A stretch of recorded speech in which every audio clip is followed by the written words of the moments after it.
আমাদের প্রেমের কথা চ্যানেলটির সকল প্রকারের পাঠ গল্প দেখতে আমাদের চ্যানেলটি সাবস্ক্রাইব করে পাশে থাকা বেল আইকনে ক্লিক করুন। মোবাইলটা হাতে নিতেই রোদের তীব্র আলোর কারণে নাম্বারটি স্পষ্ট দেখা যাচ্ছে না। রিসিভ করে মোবাইলটা কানে ধরে বলে, হ্যালো। ওই পাশ থেকে কোনো আওয়াজ এলো না, শুধুমাত্র আশেপাশে রাস্তার জ্যাম জমেট কোলাহল শব্দ। দু তিনবার হ্যালো হ্যালো বলে বিরক্ত হয়ে মোবাইল না কেটেই ব্যাগে ঢুকিয়ে দিল। রেগে বিড়বিড় করে বলল, মোবাইলে সব টাকা চলে যাক, যে কল করছে তাতে আমার কি, আমি ফোন কাটবো না। বন্যি মাথায় হাতের ঘর্ষণ চালাতে লাগলো। স্নিগ্ধ পেছনে একবার তাকিয়ে হাত বাড়িয়ে মলমটা এগিয়ে দিয়ে বলল, এটা নাও। মিহি নিল ওটা। মলমের মুখটা খুলে ভেতরে তরলগুলো দুই আঙ্গুলে নিয়ে বন্যির মাথায় মালিশ করে দিতেই বন্যি কিছুটা ব্যথা অনুভব করলো। পরক্ষণে কিছুটা ঠিক হয়ে গেল। বন্যি মিহির কানের কাছে ফিসফিস করে বলল, ভাবছিলাম স্নিগ্ধ স্যার আসবে, কিন্তু মিহিও ফিসফিস করে বলে। অতিরিক্ত ভাবা ভালো না। তনুও কোথা থেকে এসে ফিসফিসিয়ে বলে, আর তোর জন্য কোনো ছেলেও আসবে না। বন্যি অবাক চোখে তাকিয়ে দেখে তনু ঠোঁট চেপে হেসে সরে বসলো। তখন নিলয় হেসে বলে, আমি আছি না, আমি তো আছি সব সময়ের জন্য। অবাক নয়ন পাকালো সবাই। স্নিগ্ধ ও ইস্কাত স্যার পিছনে ঘাড় ফিরাতেই সাথে সাথে মুখ বন্ধ করল নিলয়। অতপর গাড়ি তার নিজ গতিতে চলে থামল টেকনাফের সীমান্তে। ছুটে আসলো সবাই খুশি রাঙিয়ে। ছোট একটা ব্রিজ পার করে বড় নৌকায় একবার রাউন্ড দিবে নদীতে। নীলিম স্যার সবাইকে দল করে আলাদা আলাদা নৌকায় উঠতে নির্দেশ দিলেন। সেই অনুযায়ী স্যারেরাও আলাদা হয়ে বসবেন। আগের জিপে যারা যেরকম দল করেছিল সেই অনুযায়ী নৌকায় উঠতে লাগলো সবাই। মিহি দূরে এক জায়গায় দাঁড়িয়ে রইল, মুখটা মলিন করে। সবাই উঠে গেল যে যার নৌকায়, কিন্তু একজনকে অনুপস্থিত দেখে ভ্রু কুটি করে অন্য পাশে তাকালো স্নিগ্ধ। মিহি এক কোনায় ব্যাগ চেপে ধরে সোজা হয়ে দাঁড়িয়ে আছে। স্নিগ্ধ এসে পড়ল। দাঁড়িয়ে আছো কেন তুমি? যাও। স্যার, আমার পানি ভয় লাগে। মিনমিন করে বলল মিহি। ধাতস্থ হয়ে স্নিগ্ধ বলল, ইউ মিন অ্যাকোয়াফোবিয়া, রাইট? হালকা মাথা নাড়ল মিহি। স্নিগ্ধের চোখ মুখ কুঁচকে এলো ঝাঝালো রোদের আলোর কারণে। মিহির দিকে হালকা ঝুঁকে বলল, তাহলে তুমি কি এখানে দাঁড়িয়ে থাকবা আমরা না আসা পর্যন্ত? ভ্রু জোড়া সোজা হয়ে গেল মিহির। বলে, আপনি আমাকে রেখে যাবেন? তো তোমার কারণে আমি আমার ট্রিপ মিস করব? মুখখানি এক ধরন করে বলে। সমুদ্র নদী এসব ছাড়া কি আর জায়গা নেই? ওখানে চলেন না হয়? চমকালো স্নিগ্ধ, বেশি চমকালো। মানুষ কক্সবাজারে আসে কিসের জন্য? শুধু সমুদ্র দেখার জন্য। আর এ বলে অন্য জায়গায় যেতে। স্নিগ্ধ ফোঁস করে নিঃশ্বাস ফেলে বলে, আমার পাশে বসিও, তখন আর ভয় লাগবে না, চলো। মিহি ফ্যাল ফ্যাল চোখে তাকালো স্নিগ্ধের দিকে। সে কি অবাক হচ্ছে নাকি হচ্ছে না বুঝল স্নিগ্ধ। সে আর বুঝতেও চাইল না। আবারও বলল, আমি আছি তোমার সাথে সব সময়, আসো। ঠান্ডা গলায় মৃদুস্বরে বলল স্নিগ্ধ। শিউরে উঠল মিহি। স্নিগ্ধ মুচকি হেসে হাত বাড়ালো। মিহি তাকালো তার হাতের দিকে, কিন্তু তার হাতে হাত রাখতে অনেকটা ইতস্তত বোধ করতে লাগলো। যদি কেউ দেখে নেয়। মিহিকে অনড় হতে দেখে স্নিগ্ধ হাতটা পকেটে ঢুকিয়ে সোজা হয়ে দাঁড়িয়ে বলে, আই থিঙ্ক তোমার এখানেই থাকতে ইচ্ছে করছে। সমস্যা নেই, তুমি থাকো, আমি আসি, বাই। বলেই স্নিগ্ধ এক পা পিছনে নিয়ে তারপর ঘুরে যেতে লাগলো। মিহির হুঁশ ফিরতেই দ্রুত তার পাশাপাশি হেঁটে বলে, আসার সুযোগ তো দেবেন। নিঃশব্দে হাসল স্নিগ্ধ। নৌকার কাছে এসে আবারও থেমে যায় মিহি। স্নিগ্ধ ওকে খেয়াল না করে উঠে যায়। পিছনে ফিরে দেখে মিহি দাঁড়ানো। স্নিগ্ধ এক পা সামনে রেখে বেশ খানিকটা ঝুঁকে তার দিকে হাত বাড়িয়ে চোখ মুখ কুঁচকে বলে, তাড়াতাড়ি আসো, নৌকা ছাড়বে এখন। মিহি কিয়ৎক্ষণ সময় নিয়ে চিন্তা করে। তারপর আর সাত পাঁচ না ভেবে চোখ বন্ধ করে স্নিগ্ধের হাতের উপর হাত রাখতেই স্নিগ্ধ তাকে সাবধানে আস্তে করে টেনে নিল। নৌকাটা দুলে উঠতেই মিহি তড়িৎ গতিতে ভয়ে বসে পড়ল। স্নিগ্ধ এর অবস্থা দেখে ঠোঁট চেপে হাসল। স্নিগ্ধ অন্য স্থানে বসল। বন্যি ও তনুকে ডেকে পড়ল, মিহিকে তোমাদের মাঝখানে বসতে দাও। বন্নি ও তনু সাইড হলো। মিহি এদের মাঝখানে সাবধানে বসলো। নৌকা ছেড়ে দিল শীঘ্রই। নৌকা নদীর মাঝখানে দুলে দুলে সামনে যেতে লাগলো। মিহির যেন শ্বাস নিতে সমস্যা হচ্ছে। মনে হচ্ছে এখনই ডুবে যাবে এই নৌকা, আর মরবে সবাই একসাথে। এর চেয়েও বাজে বাজে খেয়াল আসতে লাগলো মনে। সবাই আশপাশের সৌন্দর্য উপভোগ করতে লাগলো। ছবি তুলতে লাগলো হরেক রকমের। এদিকে মিহি কাপড়ের নিচু অংশেও মুষ্টির মধ্যে চেপে ধীরে ধীরে শ্বাস নিচ্ছে। মাথা তুলে কোথাও কিছু দেখছে না। শুধু সময় গুনতে লাগলো কবে এই নৌকা ঘাটে এসে থামবে। টেকনাফের ভ্রমণ শেষ, আরও অনেক জায়গা আছে সেখানে, তবে সব জায়গায় যাওয়ার সামর্থ্য নেই তাদের। কালকেই আবার ফিরে যেতে হবে। 2 দিনের সময় শুধু। আজকের দিন শেষ, আর আছে শুধু কালকের দিন। এখন ঘুরতে যাওয়ার জন্য ঝাউবনে যাবে, তারপর সোজা হোটেলে উঠবে। আগামীকাল হিমছড়ি ও ইনানি বিচে ঘুরে এসে সবাই আবার ফিরে আসবে ঢাকায়। বাস ডেকে আনলো। ওখানে নাকি জিপ করে যাওয়ার কোনো প্রান্ত নেই। মিহির শান্তি হলো, যাক, এই জিপে করে গিয়ে আবার মাথা ফাটাতে হবে না। বাসে উঠলো। হাতের ঘড়িতে সময় দেখে 3:32 বাজে। পৌঁছতে আরও 15 মিনিট লাগবে। সিটে মাথা হেলিয়ে দিল মিহি। এই 15 মিনিট না হয় একটু শান্তির ঘুম দিক। 20 মিনিটও গেল না, চোখ খুলল সে। ঘড়িতে সময় দেখে 17 মিনিট হয়ে গেছে। বাস থেমেছে মাত্র। একটা ছোট হামি তুলে সবার সঙ্গে কথা বলতে বলতে নিচে নামলো। সামনে এগিয়ে গিয়ে দেখে ঝাউবন আর বন নেই, অনেকটা বিলীন হয়ে গেছে, ফাঁকা মাঠের মতো। কোনো স্টুডেন্ট মজা পেল না এখানে। খামোখা এদিক ওদিক হেঁটে ছবি তোলার স্পট খুঁজতে লাগলো। মেহি একটা ছবি তুলে নিল পুরো বনের, যাতে ঘরের সবাইকে দেখানো যায়। ছবি তোলার শেষ হতেই রিংটোন হুট করে বেজে উঠল। মুঠোফোনটা বের করে স্ক্রিনে নাম্বারটি ভেসে আসায় পরিচিত মনে হলো তার। কানে দিতে না দিতেই কে যেন এসে ধাক্কা মেরে ফেলে দিল মোবাইলটা। মিহি রেগে পিছনে ফিরে দেখে সম্পদ দ্রুত হাঁটতে গিয়ে ওর সাথে ধাক্কা লেগেছিল। সম্পদ মেকি হেসে সরি বলে সেখান থেকে কেটে পড়ে। মিহি নিচ থেকে ফোনটা উঠিয়ে দেখে ইতিমধ্যেই কেটে গেছে কলটা। মিহি এবার প্রচণ্ড বিরক্ত হয়ে সেই নাম্বারটিকে ব্লক মেরে চলে যায়। রাত হয়ে গেল ঘুরতে ঘুরতে। ঝাউবন থেকে এসে হোটেলে নেমে পড়ল। আজকেই শেষ রাত এখানে। আগামীকাল আরও কয়েক স্থান ভ্রমণ করে ঢাকায় ফিরে যাবে। পর্দা ভেদ করে সূর্যি উকি দিচ্ছে রুমে রুমে। প্রভাতের আলো ফুটেছে কিঞ্চিত পূর্বে। সূর্যি আজ মিষ্টি হেসে আলো ছড়াচ্ছে। পিটপিট করে চোখ খুলে সর্বপ্রথম দৃষ্টি গেল মোবাইলের সময়ের দিকে। 7টা বাজতে আলো অনেক সময় আছে। বিরাট হামি তুলে নুয়ে হয়ে বসে পড়ল মিহি। পাশে তনু ও বন্নি আকারহীনভাবেই ঘুমোচ্ছে। মিহি এদের ডাকতে ডাকতে বলে, আর কত ঘুমাবি তোরা, ওঠ। বলেই চাদরটা সা করে টেনে নিয়ে দুজন থেকে ঘুম ভাঙল ওদেরও। মিহি তড়িঘড়ি করে বাথরুমে ঢুকে ফ্রেশ হয়ে নেয়। বাস করে হিমছড়ি জায়গায় রওনা দিল সবাই। যেতে অনেক সময় লাগলো। ঘড়িতে 8:15 বাজে। নাস্তা খেয়ে বেরিয়ে গেছে। পৌঁছে দেখে অনেক মানুষের ভিড়। কাটা কাটা দাঁড়ালো পাথরে অতি সাবধানে হাঁটতে লাগলো।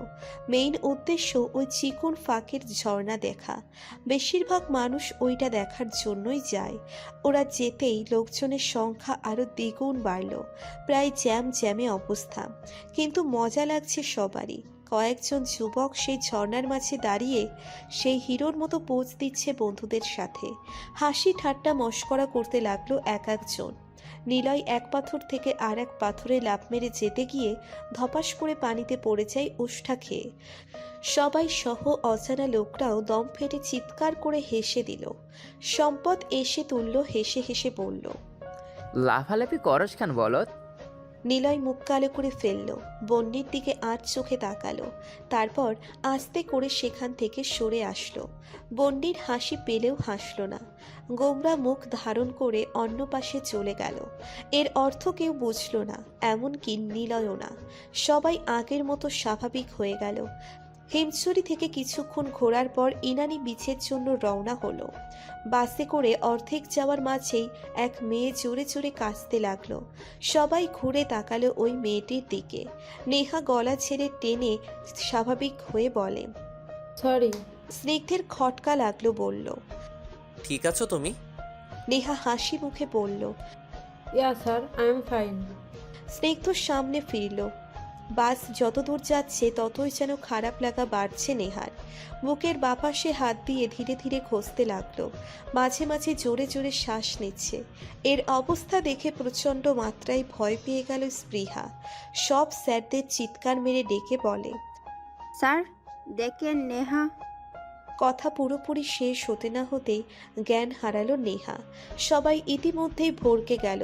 হইচই হয়ে গেল বাসে। নেহার আশেপাশে ভিড় জমতেই স্নিগ্ধ সবাইকে এক ডাক দিয়ে ওর কাছ থেকে সরালো।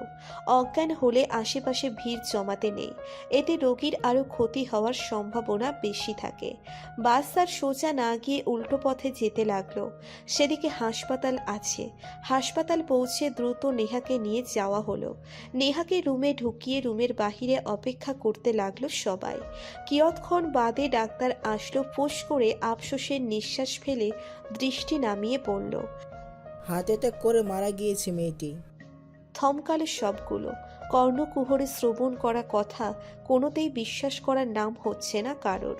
ডাক্তার সাহেব আরও বললেন, ও তো আগের থেকেই অসুস্থ ছিল, চিকিৎসা নিলে সুস্থ থাকতো। অত্যন্ত মাত্রায় ভড়কে গেল সবাই। নেহা আগের থেকে অসুস্থ থাকলে ট্রিপে এসেছে কেন? কথা আর বাড়ালো না কেউ। ঢাকায় ফিরেছে লাশ নিয়ে। অতি দ্রুত নেহার পরিবারকে জানাতে হবে। শ্রাবন্তী নেহার মায়ের সাথে যোগাযোগ থাকাতে কল করে পারুইকে।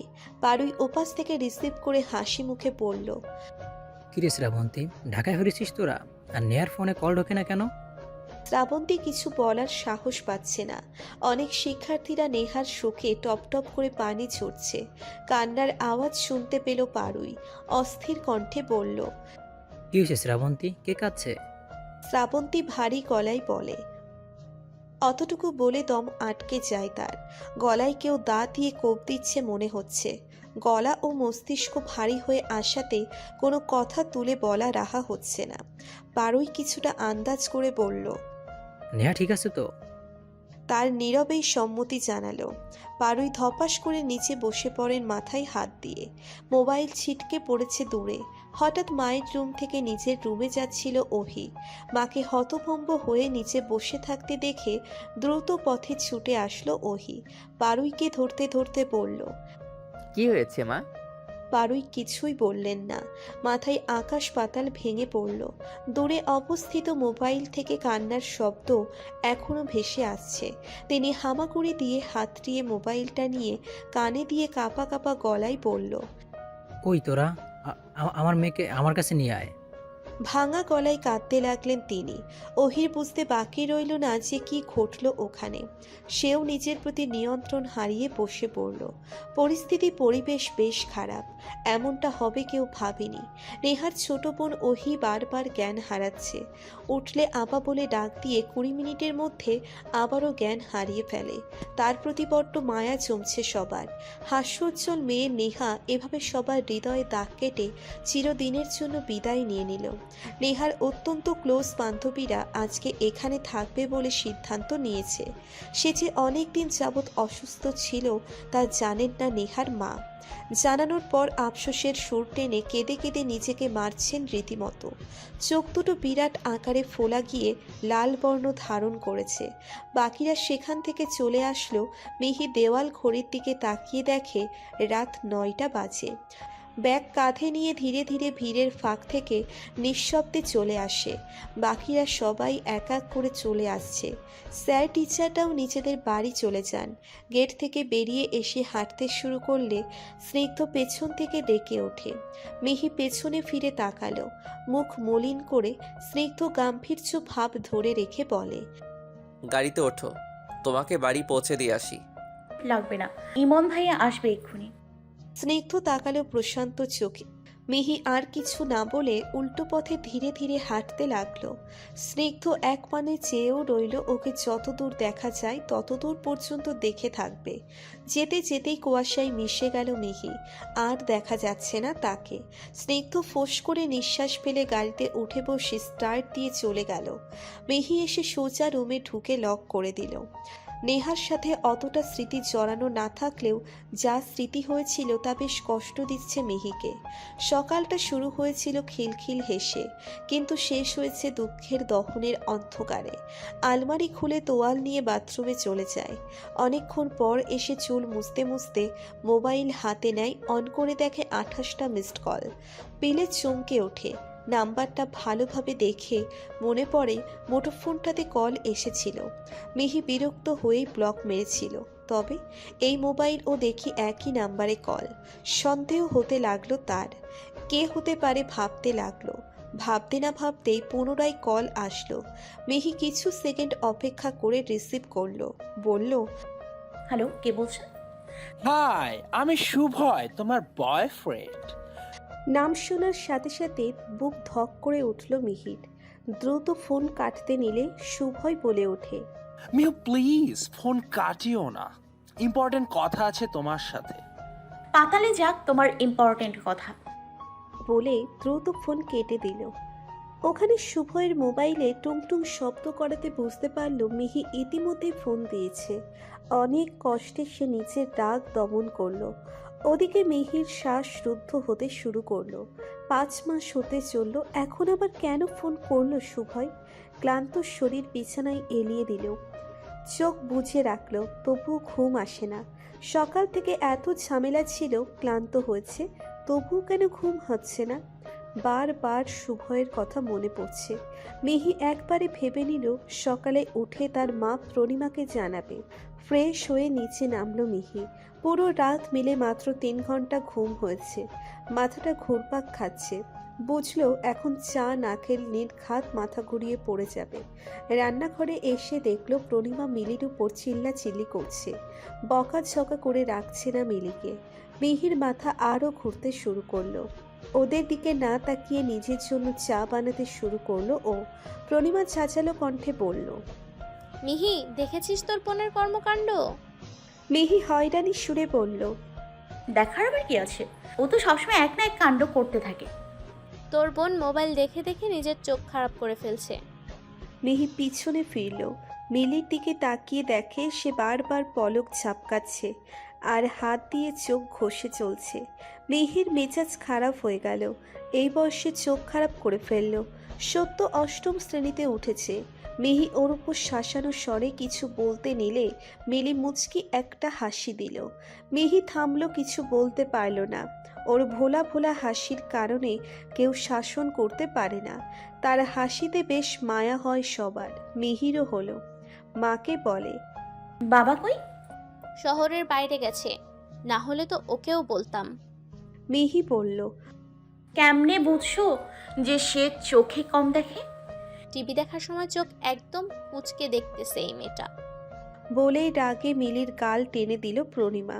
মিহি ফোঁস করে নিঃশ্বাস ফেলে বলল, এমনিও আমি আজকে বাইরে যাচ্ছি, ওকে না হয় ডক্টরের কাছে গিয়ে চোখের চেক আপ করিয়ে আসি। নিয়ে যা, দেখিস ডাক্তারের চশমা দেবে। মিহি মিলিকে নিয়ে ডাক্তারের কাছে চোখের চেক আপ করাতে নিয়ে গেল। সত্যি সত্যিই মিলির চোখ বেশি খারাপ হয়েছে। পাওয়ারফুল চশমা দিল ওকে।